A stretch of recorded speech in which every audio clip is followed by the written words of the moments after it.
Kokia staigmena savo 20-mečio proga surengtame koncerte paruošė grupė 6-9 danguje? Ar kuklus pirmojo Radži vinilo pristatymo koncertas pateisino gerbėjų lūkesčius? Visa tai naujame Niekas niekam video dabar.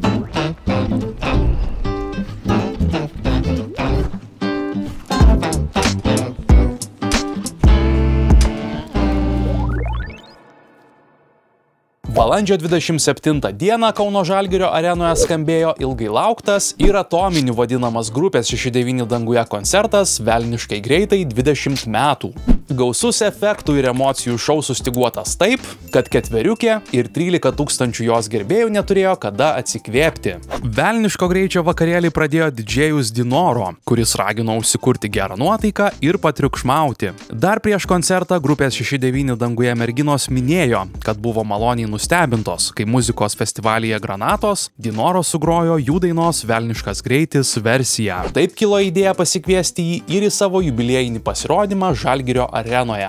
Nuo pat pirmų minučių jautėsi, kad gerbėjai laukė ant scenos pasirodančių grupės merginų. Tūkstantinė minia skandavo jų pavadinimą ir populiarių dainų žodžius. Joms pasirodžius ant scenos buvo girdimi dar audringesni šūksniai. Prieš prasidedant šou Karina Krysko sakė: "Ačiū Jums, kad tuos 20 metų karta iš kartos esate, buvote. Tikiuosi ir būsite kartu su mumis. Aš gerai žinau, ko šiais metais jūs laukėte labiausiai - mūsų koncerto ir vasaros." Koncerto metu grupės merginos nuolat dėkojo susirinkusiai miniai ir atvirai sakė, kaip jaučiasi dėl įvykusio magiško vakaro. Kauno arenos svečiai iš viso širdies traukė 6-9 danguje hitus, tarp kurių Super mergaitės, Aš pasirašau, Nutylėta meilė ir daugelis kitų. O štai dainuodamos Nuodėmių miestą, dainininkės savo jubiliejaus svečius bandė paprovokuoti pikantiškais šokių elementais. Arenoje pasirodė ir dainininkas Gabrielius Vagelis, kuris su merginomis atliko jų bendrą kūrinį Jei leisi ir dalijosi savo pirmais prisiminimais apie grupę.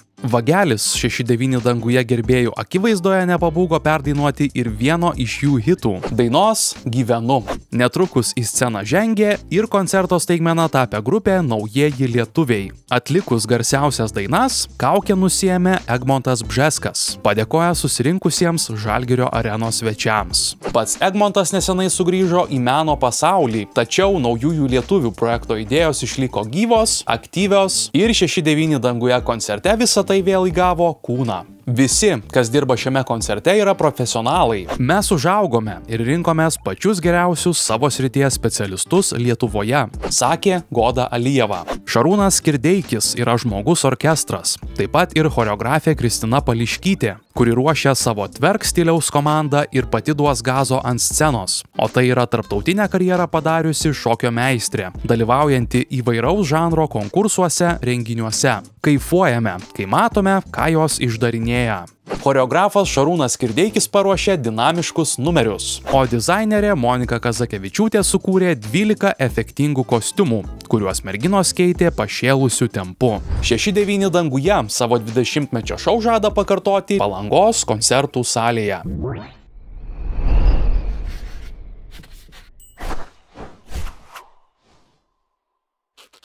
Į balandžio 10-osios vakarą Panevėžyje vykusį jubiliejinį atlikėjo Radži koncertą netilpo visi norintys. Aš negaliu patikėti, mano gerbėjai yra tiesiog neįtikėtini. Ko tik neįvyko šventinį vakarą, mano dainų klausantys yra tiesiog fantastiški. Visi bilietai į koncertą parduoti iki pasirodymo likus 2 savaitėms, pasakojo atlikėjas. Tai buvo didelis įvykis ir Radži talento gerbėjams. Atlikėjas pagaliau pristatė savo pirmąją vinilinę plokštelę ir po šou dar ilgai bendravo su gerbėjais. Atlikėjas neslepia, kad pastarieji 2 metai jo muzikinėje karjeroje buvo sėkmingi. Koncertų salės pilnos, gerbėjų auditorija didėja ir plečiasi. Ko galiu daugiau norėti? Tik džiaugtis ir vertinti realybę, teigė dainininkas. Pasak Aleksandrovičiaus, po koncerto gimtajame Panevėžyje jo namai skęsta gėlių jūroje. Tiesa, atlikėjas paruošė staigmeną ir savo globėjai Vidai, kurią visada vadina savo mama. Akimirka, kai visa salė atsistojo nuo kėdžių ir plojo, kad pagerbtų mano mamą, įsimins visam gyvenimui. Momentas, kai įteikiau jai gėlių puokštę, buvo itin jautrus. Esu dėkingas mamai už savo muzikinį kelią, sako Radži. Paklaustas apie būsimus koncertus, atlikėjas neslepia, kad norėtų nedidelės pauzės, kurios metu galėtų pripildyti save teigiamomis emocijomis.